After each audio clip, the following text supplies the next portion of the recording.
Bismillahirrahmanirrahim. Assalamualaikum warahmatullahi wabarakatuh.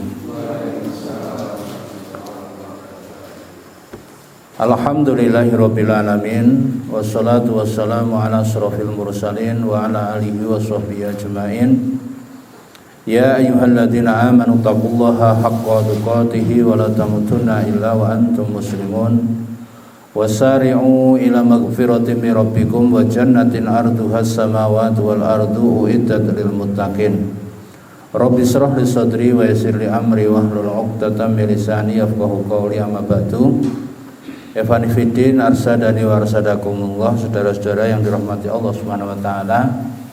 Alhamdulillahirabbil alamin. Yang pertama, mari kita panjatkan puji dan syukur kepada Allah yang telah melimpahkan nikmat dan karunia-Nya kepada kita semuanya, baik nikmat lahir maupun batin, kesehatan, apalagi kita semuanya diberi oleh Allah Subhanahu wa taala nikmat khusus, yakni nikmat iman dan Islam, yang hanya orang-orang tertentu untuk dipilih oleh Allah untuk menerima Al-Qur'an itu sebagai pedomannya, artinya Islam itu sebagai agamanya. Sebagaimana Allah Subhanahu wa taala firmankan dalam surat Fatir, A'udzubillahi minasyaitonirrajim, summa arasnal kitabal ladzina astafaina min ibadina faminhum dzalimun li nafsihi wa minhum muqtasid wa minhum sabiquna khairati biidznillah. Dzalikal fadlul kabir. Nikmat iman dan Islam itu merupakan nikmat yang agung. Nikmat diberi warisan Al-Quran, mau mempelajarinya seperti ini, taklim, mau mengamalkannya, mau memperjuangkannya, itu adalah nikmat yang agung, karena Allah mengatakan dzalikal fadlul kabir. Maka sebetulnya ngaji dulu, ya, ngaji dulu terus ngamalkan dulu, baru memperjuangkan dulu. Jadi antum semuanya itu termasuk pilihan yang dipilih. Banyak orang yang sudah percaya dengan Al-Quran tapi nggak mau belajar. Dia dipilih untuk diberi iman dan Islam, tapi nggak mau belajar Al-Quran. Maka antum semuanya belum belajar Al-Quran. Al-Quran itu ada 3 ya. Walaupun 1 Al-Quran itu, tapi 3. 1 tulisannya, kita baca, abata, kita iqra, itu mau belajar tulisan Al-Quran. Maka ada mushaf. Mushaf itu tulisan. Yang kedua ada suaranya. Ya, ada suaranya. Ya, murotal itu suara Al-Quran. Yang kita dengarkan itu adalah kalamullah. Tulisannya itu ya, kalau orang Jawa ngarai koyo tokolan itu, sing ra mudeng kan. Tapi kita yang sudah belajar bisa baca. Semuanya ini percaya kepada Al-Quran sampai kepada maknanya. Yang nomor 3 itu maknanya. Nah, ngaji seperti ini kita untuk memperdalam maknanya. Ayatnya jelas, ya, suaranya jelas, maknanya yang kemudian diperjelas supaya masuk ke dalam hati kita, menjadi petunjuk. Maka Al-Quran itu hudal lil muttaqin, petunjuk bagi orang-orang yang bertakwa. Maksudnya apa? Petunjuk nggak mungkin menjadi petunjuk kecuali orang itu mengerti akan petunjuk itu. Misalkan di sini, ya, ada toilet, tulisan toilet besar gitu, arah ke sana gitu. Kalau orang nggak bisa baca toilet, kira-kira bisa sampai nggak? Nggak sampai, ya. Apalagi ke Jogja, arahnya sana, belok sini, kemudian di situ ternyata harus putar-putar dulu. Misalkan naik bis atau naik mobil atau naik kendaraan lewat jalan tol. Itu kleru sithik wae kita harus balik ra iso harus muter. Itu namanya petunjuk. Al-Qur'an pun juga seperti itu. Kalau kita nggak paham artinya, kita nanti bisa salah paham, gagal paham, atau nggak paham.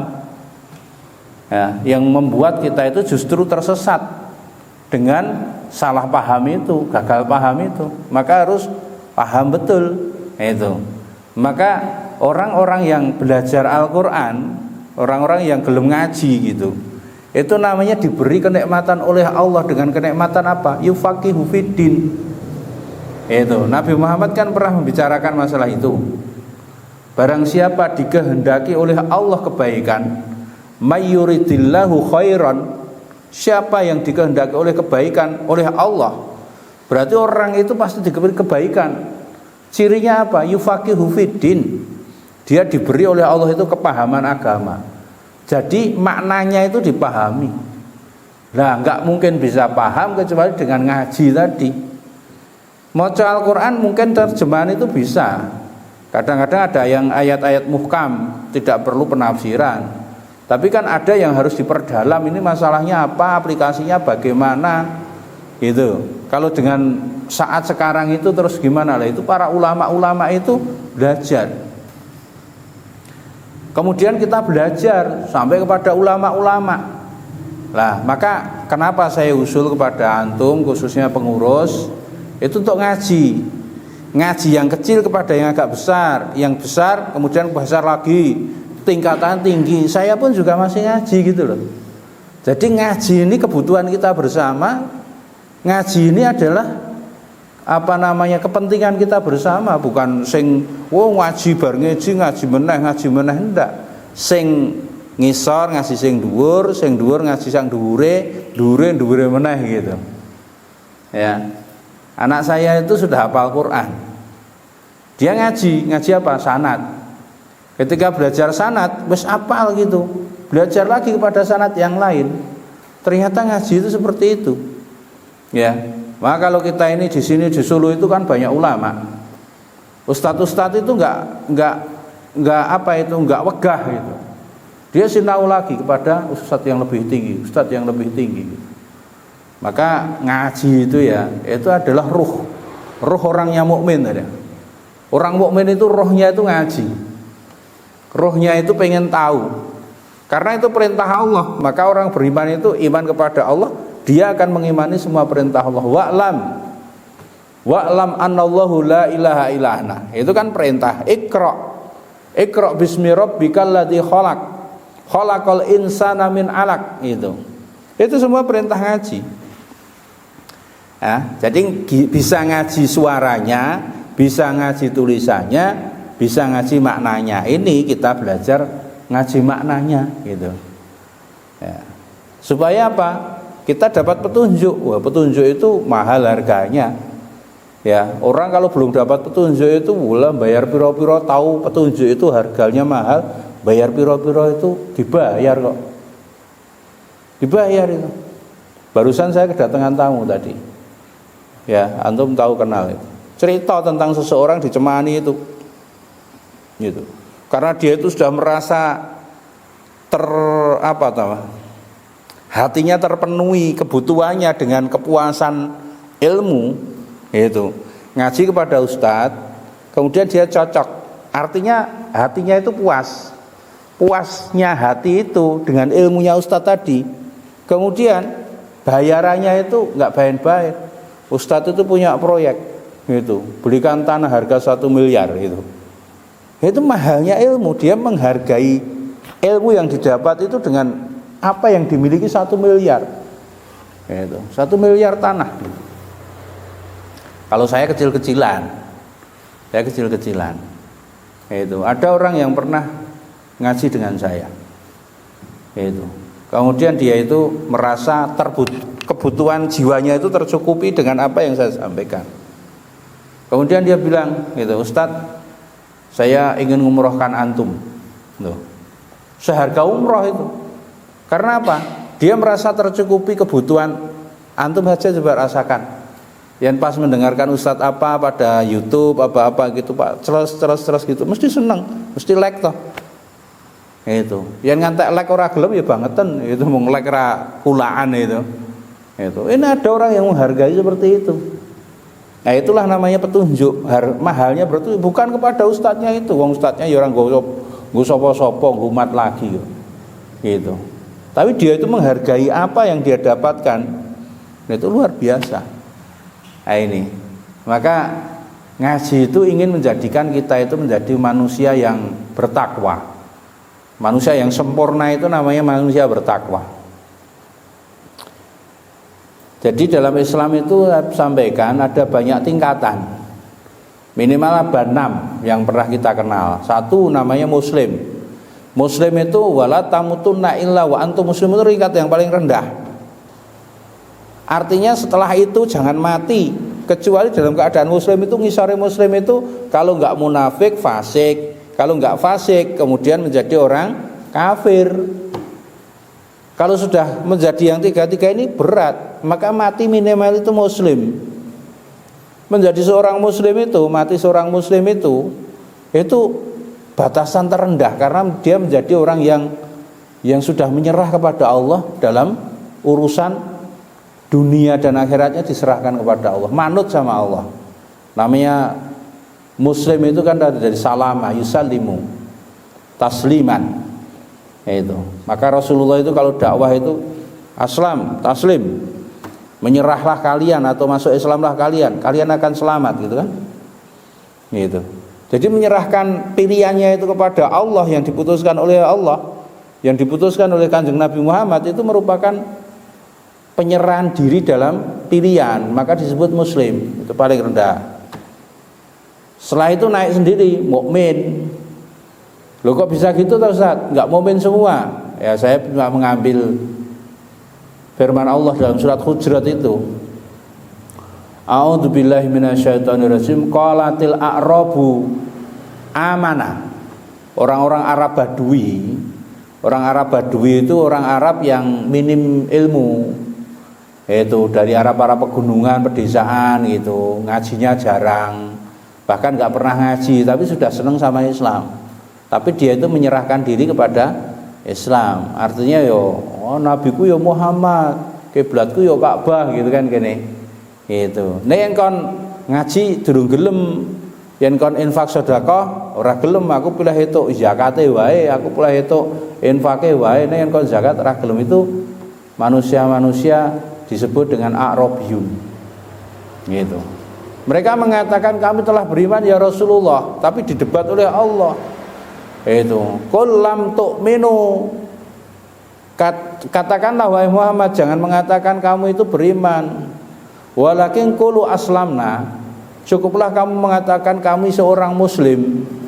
Walamma yadkhulul imanu fi qulubikum, karena iman belum masuk ke dalam hatimu. Loh, itu loh perbedaannya. Wong sing ngaji karo sing nggo ngaji kuwi bedane iman sudah masuk karena sudah paham fakih tadi. Sing durung ngaji itu mung agak berangkat daripada semangat dan pengakuan.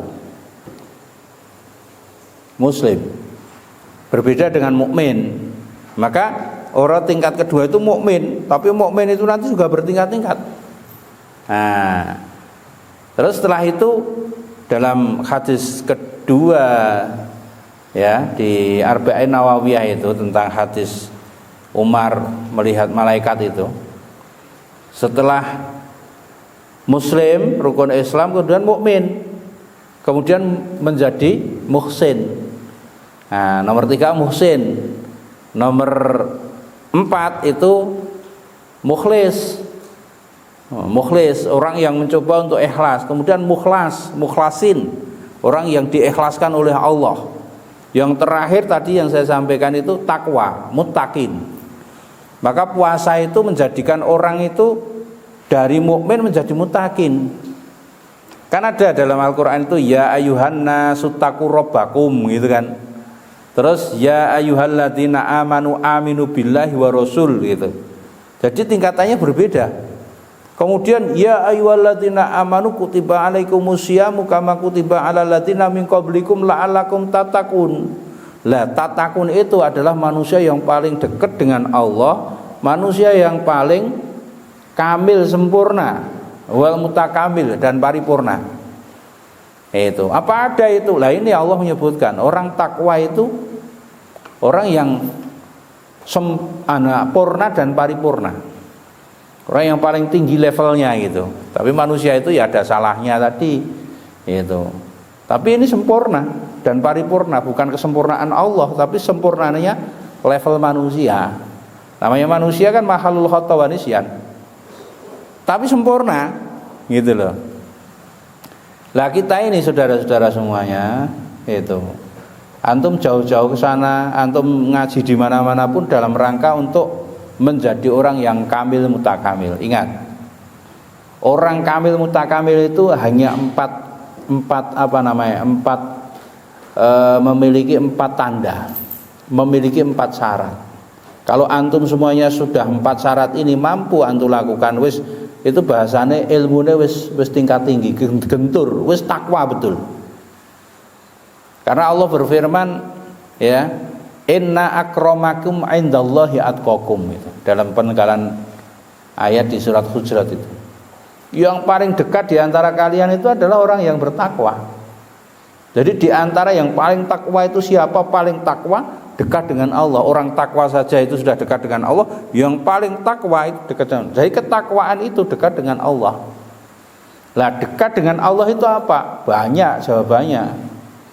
Ada yang sholatnya kenceng, ada yang puasanya tiap puasa Daud, ada yang haji, ada yang macam-macam itu. Lah itu semuanya adalah syariat Allah. Tapi ada 4 ini yang prinsip yang perlu kita pahami. Yang malam hari ini ingin saya sampaikan, ini saripati daripada Mizanul Muslim dan saripati atau ringkasan dari semua ngaji kita. Supaya kita itu menjadi 4 ini. 4 tipe, 4 golongan ini. Apa yang pertama? Yang pertama itu jika orang itu mendapatkan nikmat dia bersyukur. 1. Jika mendapatkan nikmat dia bersyukur. Dalam Al-Quran banyak sekali perintah untuk syukur itu. Bahkan lawan daripada syukur itu kufur. Artinya beriman itu ternyata adalah syukur. Ya, beriman itu lawannya kufur, dan kufur itu lawan daripada syukur. Ketika kita beriman itu maknanya kita itu syukur kepada Allah. Bagi orang-orang yang tidak beriman namanya kufur. Itu, walaupun ada kufur asghar, ada kufur akbar. Itu. Allah Subhanahu wa taala menciptakan alam semesta ini. Allah Subhanahu wa taala memberikan rezeki kepada kita. Gitu. Allah Subhanahu wa taala kemudian mengelola kita itu sedemikian rupa. Ya, sampai kita apa butuh kita yang paling kecil saja itu dicukupi. Ya, kita butuh makan. Makan itu yang rangang guntu kan ya angel toh. Kalau kita makan itu kan butuh gigi. Dikasih kita gigi. Mas Sigit itu paling seneng dengan bebek goreng. Gitu. Sebelum dia lahir itu. Sebelum dia lahir, bebek itu sudah ada. Karena ini nyedianya apa? Mas Sigit nanti kalau lahir umur sekian itu seneng bebek goreng. Yang seneng sate kambing sapa? Sampean rung eneng iki kambing wis eneng. Ora. Nah, itu nyediai antum semuanya. Saking baiknya Allah itu tahu, Allah itu untuk mencukupi antum nikmat. Tapi ada orang-orang yang kufur, dikuasai nikmat kayak gini malah nyembahnya kepada oknum yang lain. Ditanya siapa yang ngasih rezeki, siapa yang menciptakan? Allah gitu. Ngepasi loro gitu tembungnya ya Allah ya. Yang pas loro, pas kepepet, ya tagih utang, apalagi agak di nesoni karo bojone ndongone gitu kan tak berbesmiri, ya Allah. Ya pas seneng-seneng ngoten niku ya banyak orang yang kemudian berpaling dari Allah. Ya, ngepasi suro gitu malah lungone nang Parangtritis, nang Gunung Lawu. Nang dine. Nang kono bangsa ngono-ngono kuwi. Nah, itu kufur namanya. Kufur kepada nikmat Allah yang Allah itu perintahkan untuk wa qadara rabbuka alla ta'budu illa iyyahu, malah menyembah kepada yang lain. Ya kufur toh. Berarti kufur itu berarti apa? Tidak mensyukuri nikmat Allah. Nah, maka kita ini menjadi orang yang syukur kalau dapat nikmat itu. Paham ini nikmatnya Allah banyak, kita syukur. Orang mung alhamdulillah. Syukur itu takriru bil lisan, tasdiqu bil qalbi, a'malu bil arkam. Sebagaimana perintah Allah. Washkuruli wala takfurun. Syukurlah kalian kepadaku, jangan kalian itu kufur gitu kan. Ya. Anishkurillah itu. Wa may yashkur fa inna ma yashkuru li nafsihi wa man kafara fa innallaha ghaniyyun hamid. Itu seolah-olah Allah itu kan ingin ini membalikkan di antara dua hal yang berbeda. Yen kowe syukur, Allah kasih balasan yang baik, itu syukur untuk kamu sendiri. Tapi kalau kamu kufur, hati-hati, azab Allah besar. Wa itta'adana rabbukum la in syakartum la azidanakum wa la in kafartum inna adzabil syadid. Itu. Nah, peringatan Allah itu keras. Kalau kalian kufur, ingat siksa Allah itu berat. Kita enggak ada alasan untuk kufur gitu. Maka Allah sampai bertanya, itu fa bi ayyi ala'i rabbikuma tukadziban. Dalam surat Ar-Rahman itu ada sekitar 30-an satu kalimat yang sama. Nikmat mana yang kamu dustakan? Nikmat Allah yang mana yang kamu dustakan? Karena semua nikmat Allah itu ada. Coba sebutkan nikmat Allah yang bukan dari Allah mana? Enggak ada. Maka kita itu hidup di dunia itu harus syukur. Itu ini alhamdulillah, alhamdulillah, alhamdulillah.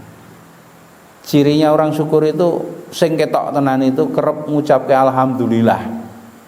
Apa sithik alhamdulillah, apa sithik alhamdulillah gitu. Saya punya teman seorang jamaah tabligh gitu. Wis kerep maca alhamdulillah, ambekan sithik alhamdulillah. Apa sithik alhamdulillah gitu. Batin saya Masya Allah orang ini ya. Titik-titik itu disyukuri, titik-titik itu mengketoke sing apa sing bilisan, belum sampai di kolbi. Kita enggak disuruh ngurus masalah hati. Itu syukur. Nah, ciri yang tampak saja ucapkan alhamdulillah. Kemudian yang kedua itu ditindakan, tindakan bil arkannya itu kelihatan. Yang apa? Kalau dia itu diberi nikmat oleh Allah itu digunakan sesuai dengan juklak, petunjuk pelaksanaan atau syariat. Udah ketok itu. Dikai harta. Dia apa? Cirinya syukur itu dizakati kalau itu ada nisab dan qaulnya. Kalau Allah disedekahi, diinfaki. Alladzina yu'minuna bil ghaibi wa yuqimuna sholata wa mimma razaqnahum yunfikun, gitu kan? Cirinya itu. Itu. Dikasih misalkan tadi harta, itu. Sekarang dikasih keluarga yang sakinah mawaddah warahmah. Cirinya apa? Tindakannya sesuai dengan perintah Allah, ku anfusakum wa ahlikum nar, mesti jaga keluarganya itu dari api neraka, artinya dijauhkan dari perkara-perkara kemaksiatan. Kalau dikasih umur, cirinya apa? Ayo, cirinya itu digunakan umurnya itu mesti dalam kebaikan-kebaikan. Syukur kok. Itu tiap saatnya digunakan. Maka Rasulullah sampai bersabda, man talal umuri wa hasuna amalihi. Sing panjang umurnya tapi umurnya itu hasuna amali. Itu amalnya baik-baik, itu orang syukur. Itu. Man amila shalihan min dzakarin aw unsa wa huwa mu'minun. Loh, ya tak? Mesti gitu. Itu mensyukuri apa? Umur. Mensyukuri umur. Mensyukuri negara kita gimana?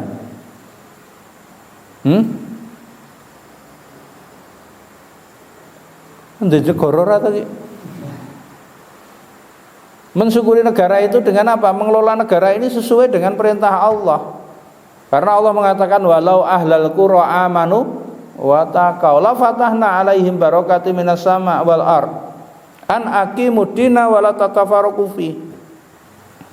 Negara yang indah ini, negara yang badatun ini akan dikelola dengan perintah-perintah Allah. Ada amar ma'ruf nahi mungkar gitu, digalakkan dengan yang ma'ruf. Tidak ada, terus dibangun infrastrukturnya dan seterusnya. Nah itu syukur. Nah, penting sekali syukur. Yang kedua, jika mendapatkan musibah, itu cirinya orang muttaqin tadi, ya.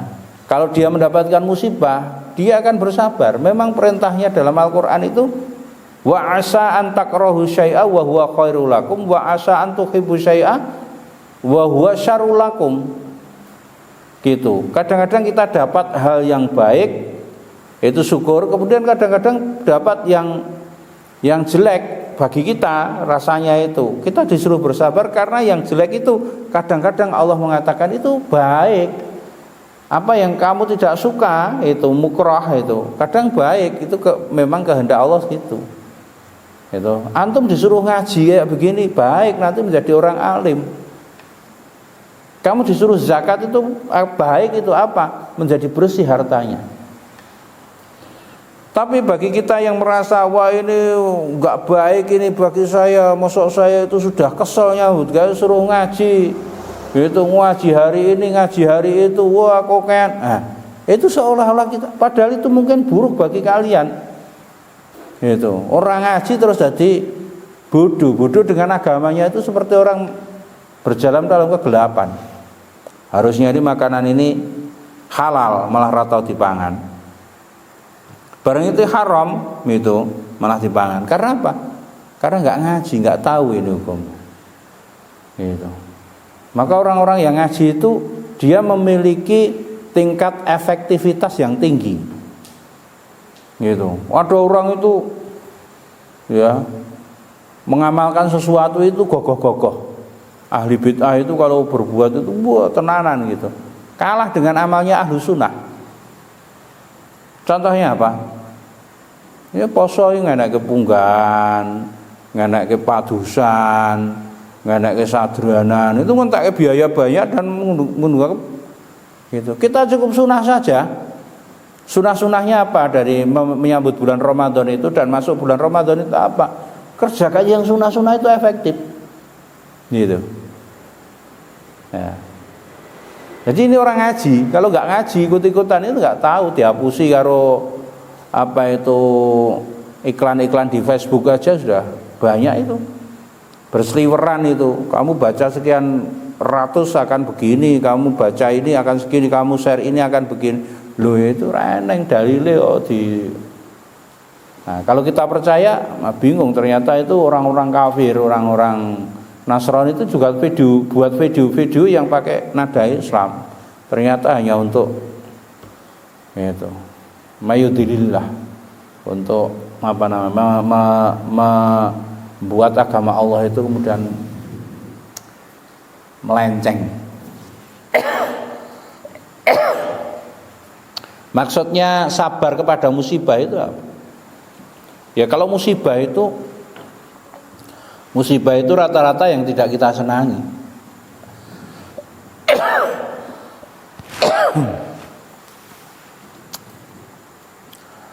Ada qadarullah atau ada takdir Allah yang tidak kita sukai, kemudian katakan itu musibah. Padahal tadi Allah mengatakan boleh jadi itu malah baik, dikasih musibah. Maka bersabar. Itu. Kalau kita ini mendapatkan musibah bersabar, oh itu tingkat tinggi ilmunya. Sabar itu tingkat tinggi. Ya. Dan sabar yang paling tinggi itu adalah sabar menjalankan perintah Allah, menjauhi larangannya. Yang pertama itu menjalankan syariatnya. Sabar. Semua perintah Allah, syariat Allah itu pasti enggak suka kita itu. Karena memang jalan ke surga itu tidak disukai oleh jiwa. Thariqul jannati bil makarih. Jalan menuju surga itu dengan mukrah, dengan sesuatu yang tidak disukai oleh jiwa. Hamba ya wis ya mene jam 09.00 dadak mulih saka Salimah ngono. Nang omahe mbok jejak kembul dinyet-nyet karo bojone nek Pak. Nah, ora mek nonton TV buka-buka HP, ngeti-ngeti seler. Goreng dang goreng kayak kopi anget wis. Ngopo dadak rono ngono. Gitu lah, melahan sing teko ya sithik. Sing teko sithik gitu. Karena memang enggak paham Itu. Nggak paham. Jadi musibah itu sesuatu yang tidak disukai, tapi itu baik. Maka ahlul musibah itu akan mendapatkan, ya, jadi besok itu pada pengadilan Allah itu hanya ada dua. Ada ahlul afiyah dan ahlul musibah. Ahlul musibah itu disebut dengan ahlul bala. Itu ahlul bala itu nanti al jazaa'u bi ghairi hisab. Dia mendapatkan jaza, balasan yang tiada batas, bi ghairi hisab. Itu. Adapun ahlul afiyah, orang-orang yang mendapatkan ya bangsane kenikmatan, yang carane bahasane Pak Gino, untung wong ora teko. Teko ora? Hah? Ora teko to? Ben, tak omong ya. Carane wong Purwodadi itu ya anak-anak dimanja, remaja poya-poya, pemuda hura-hura, tua kaya raya, mati masuk surga. Ya, karepe wong Purwodadi ngono kuwi. Nah itu. Enak toh? Yo awake dhewe ora perlu salat, ora perlu nyambut gawe gitu. Lah itu. Kalau ahlul afiyat itu seperti itu, dia akan tidak akan mendapatkan banyak pahala kalau dia orang mukmin loh. Tapi kalau ahlul musibah ini udah berat. Antum sampai tercocok duri di jalan ketika pergi ke sini, thalabul ilmi itu berpahala. Antum mangkat istri besengut mencucu 7 cm. Antum kok tetep tekan kene, pahala. Itu. Mulih kok dikuancing, kepeksa turu nang langgar nang masjid itu. Antum musibah. Wong ngaji kok. Nah, kecuali yang lunga mancing gitu, diseneni bojo ya bongkok. Itu. Waktu dolan karo kancane mung begadangan gitu. Umpama bojo nesu ya tetep bongkok itu. Nah, tapi lain dengan ngaji, lain dengan berjuang di jalan Allah. Gitu loh. Nah, itu termasuk musibah itu, sesuatu yang tidak disukai. Musibahnya dipermuti karo bojo, musibahnya mungkin bane bocor, musibahnya mungkin kena paku atau kecoblos jarum, sampai seperti itu. Nah, maka harus bersabar. Maka Allah Subhanahu wa taala senang dengan orang sabar. Wallahu yuhibbul ya ayyuhalladzina amanu ista'inu bis-sabri was-shalah. Innallaha ma'as sabirin. Innallaha ma'as sabirin. Allah itu bersama orang-orang bersabar, artinya Allah itu ridho kepada orang-orang sabar. Itu. Orang sabar itu sampai Allah Subhanahu wa taala akan memberikan pahala tanpa batas. Ini yang kedua. Yang ketiga. Jadi antum ngaji atau di Mizanul Muslim atau di Minhajul Muslim atau dimanapun kitab-kitab itu mesti ingin menjadikan kita itu 4 ini. Kalau enggak jadi orang bersyukur, menjadi orang yang bersabar. Yang ketiga, itu ketika orang yang mutakin tadi, dia berbuat dosa, pasti dia segera bertaubat. Tadi saya sampaikan, menungsa yang sebaik apapun tetap dia itu berbuat dosa. Tapi sebaik-baik orang yang berbuat dosa, dia segera bertaubat. Bertaubat itu dengan istighfar. Ya. Maka disebut apa? Walladzina idza fa'alu fahisatan aw dzalamu anfusahum dzakarullah fastaghfaru lidzunubihim wa may yaghfiru dzunuba illallah. Itu Allah Subhanahu wa taala mensifati orang bertakwa itu ketika dia itu berbuat salah atau berbuat dosa, dia ingat kepada Allah. Ya, dia ingat kepada Allah. Setelah itu dia mohon ampun kepada Allah, astagfirullah. Dia beristighfar kepada Allah, mohon ampun kepada Allah. Ya. Jadi kita hidup di dunia itu banyak godaan. Itu enggak bener itu. Kalau Mas Pardi, piye kabare Mas Pardi? Alhamdulillah Ustaz, baik apa?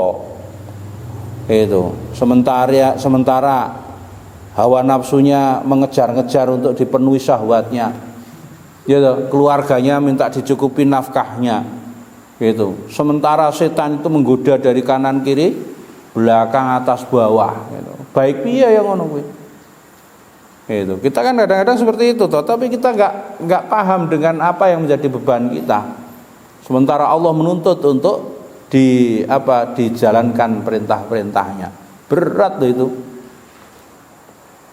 Yang pemawa depi kabare masih gitu, wah elek biat ya elek. Apa piye kabare? Alhamdulillah. Yang seneng pas atine seneng ya alhamdulillahilladzi bi nikmatihi tatimmus salihah. Kalau enggak seneng atine gitu, berarti apa? Musibah. Alhamdulillah ya ala kulli hal. Gitu. Jadi intinya kita itu untuk meyakini diri kita itu banyak salah, kemudian banyak beribadah. Karena yang namanya istighfar itu banyak sekali versinya. Ucapan istighfar astaghfirullahaladzim atau wa atubu ilaih, itu tobat kepada Allah itu pertama. Tapi kalau kita sudah punya dosa, kita nggak tahu Allah sudah ngampuni apa belum. Itu. Kemudian perintahnya Allah al-hasanatu yudhibna syai'ah. Kita berbuat baik, amal soleh yang banyak biar nutupi yang kurang itu. Sebagaimana sabda Nabi Muhammad SAW, ittaqillaha haitsu ma kunta wa atbi is-sayyi'atal hasanata tamkuha. Dan ikutilah perbuatan burukmu, dosamu itu dengan perbuatan baik. Maka kita ini banyak berbuat baik ini, jangan merasa baik, ternyata kita itu enggak sadar berbuat yang salah, yang berdosa. Gitu. Cuma kita nggak paham, kadang-kadang itu aku ini jane gawe salah, gitu. Agak mlebu omah orang guyu, padahal bojone kok jero omah wis duandan ayu, sing kon dalan mau bar padu nang dalan mlebu omah kemudian pasang ulat serem, itu sudah dolim sama istri itu. Nah, bojoku arep mulih. Tak adu sing ayu mau bar tuku daster saka gawok tak nggone. Cilik-cilik ya tak kekane pupur, bengesan. Gitu. Biar yang mulih kok sing teko grandong. Halo piye? Istri kan kemudian kecewa. Lho awake dhewe mau ora salah wong aku ora ngopo-ngopo karo bojoku. Lha dolim itu. Ya. Istri nang omah, "Masa apa, Mik? Iki ngebel. Tak jangan enak banget, jangan loncom campur geleh layur. Engko tempe karo tahu bidang mulih engko sore." Delalah tanggal 6 bar nampa amplop. Ya, kulene wong lenang kan ngono, mampir nang ndi? Sate sik no. Sate sik. Barang mulih glegeken ora maembi, maemose aku mau wis maemok di karo kanca. Nang ndi? Nang apa soto? Soto apa sate? Sote. Arep ngomong sate perkewo, sote. Ya. Bareng kuwi duwite agak dikeke. Wah, aku dipotong iki, Mik. Kudune 300 ya, 250 gak umike. Ngono iki kudu anu lho. Diancem-ancem iki kudu sesasi lho iki. Kayak prihatin padahal wis glegekan sate kok kon prihatin iki piye. Zalim to ya. Nah, kita itu banyak yang tidak sadar, banyak dosa. Maka tadi itu sebutkan itu. Untuk apa? Menutup dosa-dosa kita yang tadi mungkin belum teristighfari, yaitu dengan perbuatan baik. Itu. Al-hasanatu yudhibnas sayyi'at. Kira-kira kita sering enggak itu seperti itu? Jadi saya pernah juga ini punya teman itu. Di tanggar nganggo jalan bekan gitu mesti astagfirullahaladzim. Kadang-kadang astagfirullah. Salat lagi Allahu Akbar ngono wis gemuruh hatinya. Gemuruh apa itu? Dodonya itu ketok nangis gitu. Itu. Ente kok iya apa? Aku kalingan dosa-dosaku enggak ben. Gitu. ngopo nggih ben ki ngerokok. Ternyata aku ki bareng mandeg saiki ngerokok itu rasane ganggu wong liya itu baru krasa bareng mandeg ngerokok. Gitu. Ya, saya itu kemarin ke Jakarta lewat naik Rosalia Indah. Angger mampir nang rest area kuwi, mlebu nang rumah makan rest area itu nang restone itu bebas rokok. Bar kuwi kan ngenteni bis bar maem. Gitu, ya Allah tersiksa di sini. Berarti aku nggak ben ki ganggu wong akeh. Aku saiki terganggu. Jagong enak-enak, layat enak-enak, ambune rokok. Ya Allah ternyata rokok ya ora enak. Dan aku nggak ben ki bulah menikmatine kowe sampai berkhayal. Gitu. Saya telah ditipu setan dan ternyata saya itu merugikan banyak orang. Gitu. Ngantek watuk-watuk itu sing ngerokok ki ya ora gagasi. Berarti aku nggak ben yo ngono kuwi. Anak bojoku do lara watuk gitu mergone rokokku. Gitu. Kalau ada ustadz kok mengakui kehalalan rokok itu dipertanyakan ini. Gitu. Itu mengganggu betul itu. Mengganggu betul. Termasuk ngobong sampah itu loh. Lah piye ngobong sampah ora diobongan. Ya tapi tetap ganggu. Piye carane supaya orang ganggu? Apalagi ngentut ora ngomong. Koncone akeh ngentut tut, pes ngono sing rata-rata itu pes. Wah, mbune ledeng kae kan ganggu wong akeh. Mbok yo metu ngono. Tuse, ana ndi? Biasa. Itu panggilan alam. Nah, pes nang kono. Mangko mambu ya. Nah, termasuk apa? Keringat-keringat yang tidak sedap. Maka kenapa Rasulullah itu melarang ya orang-orang yang makan bawang atau punya bau-bau yang tidak sedap itu masuk masjid? Karena ganggu tadi. Apalagi rokok gitu loh. Apalagi bau-bau yang lain. Apalagi suara. Suara yang tidak lazim dan tidak disenangi itu. Kendaraan wong Jepang iki gawe ben ramuni ya nang kene iki malah di apa iku jenenge dibolong iki. Malah digleyer-gleyer karo genah. Nah, itu wong ngaji karo orang ngaji bedane nang kono kuwi. Nah, kalau dia itu berbuat salah itu segera beristighfar. Ora salah wae kemudian tetap dia itu mengakui ada kesalahan kemudian menutup apa namanya dosa-dosanya dengan perbuatan yang baik-baik. Yang terakhir Bapak-bapak dan saudara semuanya, itu ini penting sekali yang terakhir ini. Jika dia beramal pasti ikhlas. Nah, ini tanggapan pembahasan etikot ikhlas itu. Wa ma umiru illa liya'budullaha mukhlishina lahuddin. Itu. Jadi kalau beramal itu dia ikhlas. Karena ikhlas itu akan membawa hasil. Adapun kemudian dia riya sum'ah itu disebutkan oleh Allah Subhanahu wa taala dalam surat Al-Baqarah 260 berapa itu.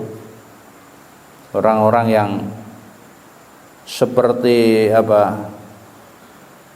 Masaluhum kamasalil ladinas ya ayyuhalladzina amanu la tubtilu shadaqatikum bil manni wal adza kalladzina yunfiqu malahu ria'anas wala yu'minu billahi wal yaumil akhir famasaluhu kamasali safwanin alaihi turabun gitu. Safwanin alaihi turabun fa asabaha wabilun fatarakahu salda la yaqdiru alaihi syai'in mimma kasabu. Jadi kaya batu licin yang ada debunya ya kenangan itu. Kenangan pinggir jalan itu enak Bu. Hari apa namanya kemarau itu kan kena apa itu ndut-ndut apa debu-debu gitu tuh kandel gitu tinggal naik kayak gitu. Habis itu kena hujan resik itu tinggal turu tinggal anu enak banget resik itu kayak wong amal sing riya sing sum'ah itu apa resik amale ora nipet artinya ora itu ganjaran gitu ya. Maka harus ikhlas. Karena orang yang tidak ikhlas, khususnya riya itu tidak beriman kepada hari akhir. Bahwa besok itu ada pahala, besok itu ada hisab. Itu. Dia nggak percaya itu. Ya. Jadi yang terakhir ini penting kita pelajari sampai kita belajar masalah i'tiqad dalam Mizanul Muslim. Nah, besok kita akan sampai kepada mizan apa yang kita lanjutkan baru itu? Mizanul Tauhid.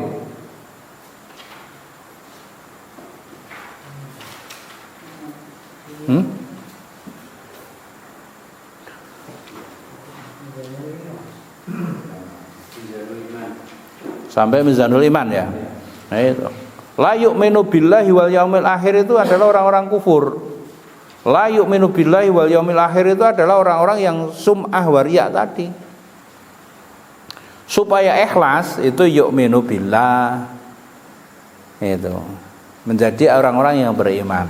Nah, insyaallah besok kita lanjutkan pada materi berikutnya, yakni Mizanul Iman. Ya, supaya kita menjadi orang-orang satu, menjadi orang mutakin satu. Kalau mendapatkan apa? Mendapatkan nikmat bersyukur, kalau mendapatkan musibah, kalau dia bersalah atau berbuat dosa, istighfar. Kalau dia itu beramal, nah itu. Insya Allah itu menjadi manusia yang bertakwa, yang kamil mutakamil. Kita itu dicetak untuk ke situ, untuk ngaji itu orang kok awake dhewe itu ben seneng amire, ben seneng ustate, enggak. Gitu, ben itu. Gitu. Supaya kita waktunya itu ben isi, ben enggak, kita biar menjadi manusia yang setelah nanti antum semua, kita semuanya itu hidup di masyarakat, kemudian berproses dengan beberapa kegiatan itu, kemudian kalau mendapatkan nikmat bersyukur otomatis gitu. Kalau kemudian mendapatkan musibah bersabar otomatis. Kalau dia itu beramal ikhlas otomatis. Kalau dia berbuat dosa otomatis kemudian segera bertaubat dan beristighfar. Nah, demikian saja Bapak-bapak dan saudara semuanya sedikit yang kita sampaikan untuk mengawali kajian kita yang insyaallah nanti kita akan lanjutkan pada Mizanul Muslim, pada Mizanul Iman.